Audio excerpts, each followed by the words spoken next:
Good morning, everyone. Thank you for coming this morning. My name is Larry Maxwell. I'm the regional rep for Cape Breton for the Nova Scotia Department of Health and Wellness, the Active Living branch, and I'll be your MC for this morning. So every year at around this time when the weather starts to get warm, we have the pleasure of announcing funding for projects across the province that help Nova Scotians stay active and enjoy recreational pursuits. And this funding is from our Recreation Facility Development Program, and it's administered by the Nova Scotia Department of Health and Wellness. And we give grants to recreation and sport facilities because access to these facilities has a positive effect on the health and well-being of Nova Scotians and citizens of all ages. This week we're announcing funded projects all across the province of Nova Scotia, and it's my pleasure to ask Michel Samson, Minister of Economic and Rural Development and Tourism and the MLA for Cape Breton Richmond, to tell you about some of the investments we're making here in the Cape Breton region.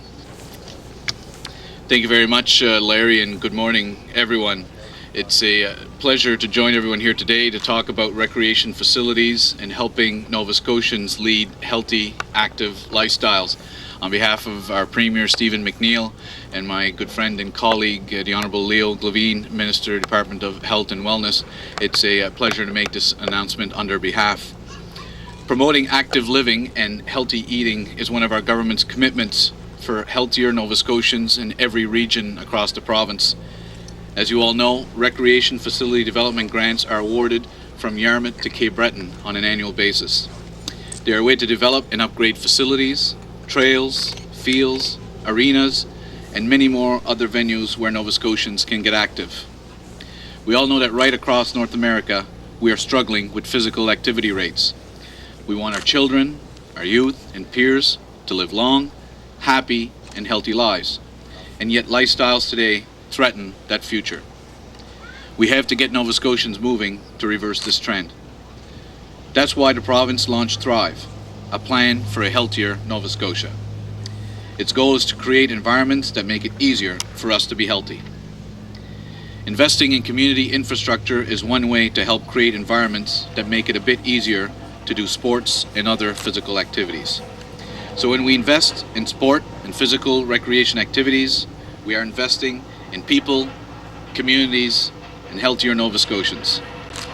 Today, I have the pleasure of being here at the community park in Port Hawkesbury, which many of you know was a dream that became a reality because of the fact that citizens came together, citizens did the fundraising, the organizing, and the dream to make the reality that we have here today. But like with every great dream, the dream is not over, and the community has dreamt even bigger. So today, on behalf of our government, I'm pleased to announce an investment of $54,500 in funding for the town of Port Hawkesbury to build a splash pad for children and families to enjoy on hot summer days like today, right here in the town of Port Hawkesbury.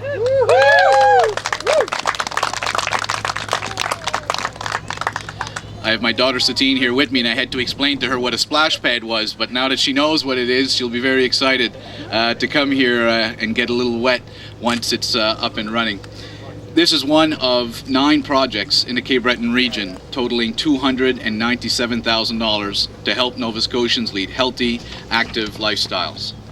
Around the province, there are 67 projects receiving nearly $2 million in funding this year. Community leaders like Mayor Billy Joe McLean, our wardens, councillors, and staff of the municipalities with community organizations and volunteers are at the heart of many of these projects. I can't name everyone, but I do want to say how fortunate we are to have such dedicated Nova Scotians throughout the Cape Breton region to develop and maintain facilities for everyone to enjoy. Just so that you understand, is that these projects are not something that the government sat down and dreamt of. These are projects that have come forward because of community organizations such as the Community Park Society here in Port Hawkesbury, the ATV Riders Club in St. Peter's, which is receiving funding under this as well to continue with their trail development, as well as funding for a new practice facility at the Lakes Golf Course in Benyon. So these are three major projects for the riding of Cape Breton Richmond, and the only way to be a reality is that organizations, communities and municipalities are the ones who brought that forward, and we're so proud as a government to be partners in helping make these projects a reality. I want to thank everyone who has helped make this specific project here in Port Hawkesbury a reality. I know there's representatives from the ATV Riders Club that are here as well, and everyone who has helped make this become a reality today. Only by working together can we get the people of this province more active, both physically and socially, and to continue moving us closer towards a healthier Nova Scotia. Merci beaucoup.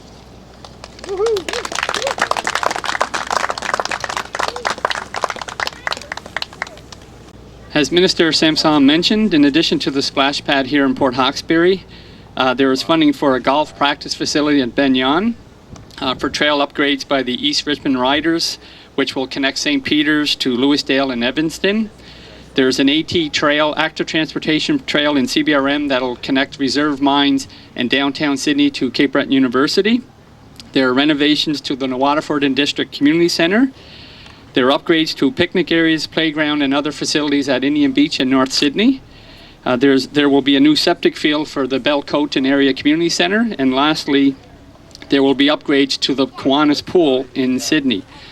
To speak on behalf of community groups, I'd like to ask Port Hawkesbury Mayor Billy Joel McLean to say a few words about what funding means to the community. Thank you so much, Mr. Minister. It's a great announcement today, and our town council, our people, and our volunteers want to thank you for responding to our applications and making this a very successful venture. I wouldn't hesitate at all. This project here would not happen without the volunteers who have raised over $200,000 for this complex. They've been so dedicated that the community has recognized them as Volunteer of the Year last year. And Patrick Lamy, who is the chair of that group, and you see the purple shirts here, they're the ones that are involved.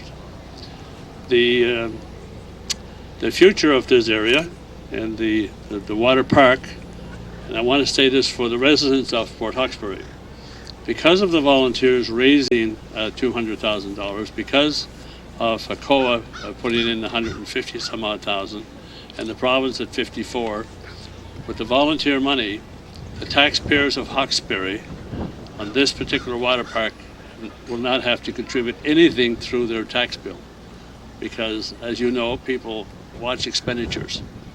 One little side story, I know Paula's going to be surprised at me saying this, but I think Paula has been working a lot harder for this project than most, because I think her husband John had a dream of a water park several years ago at the waterfront. So along, the water park has now been a success. The other thing is that we do have projects like Granville Green and whatever in our town that are very important to us. May I just say that our per capita spending for recreation for the town of Port Hawkesbury through our taxpayers is the largest expenditure per capita, I think, in the province. And we believe in active living for people and the health of our children. If you want to attract industry, you want to attract jobs, you must have facilities. This will contribute, along with our civic center and a lot of other things that we have.